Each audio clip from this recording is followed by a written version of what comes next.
morning, 12 Stone. It is Family Devos, and it's Thursday night. That means it's a C12 edition, so welcome. Whether you're 20-something or not, all are welcome this evening. I grew up in a pastor's home. Actually, every man plus me on my dad's side of the family is in ministry. It was a thing.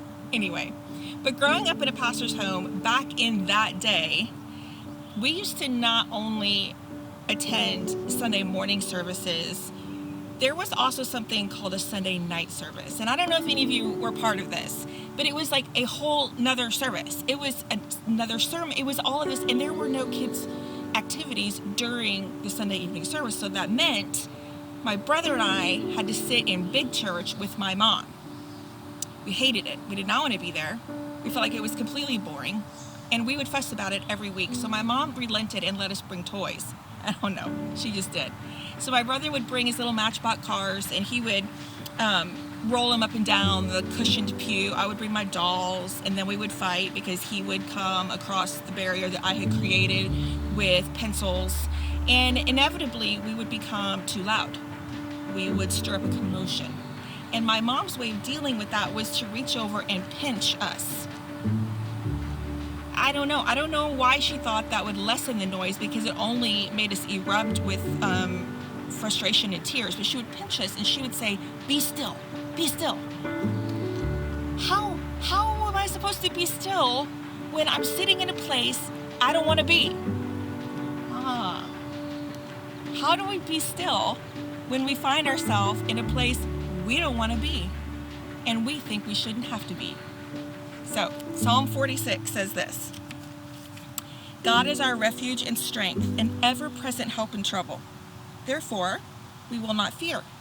Though the earth gives way and the mountains fall into the heart of the sea, though its waters roar and foam and the mountains quake with their surging, there is a river whose streams make glad the city of God. God is within her. She will not fall. God will help her at break of day. Nations are in uproar. Kingdoms fall. He lifts his voice and the earth melts. The Lord Almighty is with us. The God of Jacob is our fortress. Come and see the works of the Lord, the desolations he has brought on the earth. He makes wars cease to the ends of the earth. He breaks the bow and shatters the spear. He burns the shields with fire. Be still and know that I am God. I will be exalted among the nations. I will be exalted in the earth. The Lord Almighty is with us. The God of Jacob is our fortress. When we find ourselves in a place we don't want to be, when we find ourselves in a season where there's pandemic, all kinds of cultural tensions, job loss, financial insecurity, we find ourselves in places we don't want to be.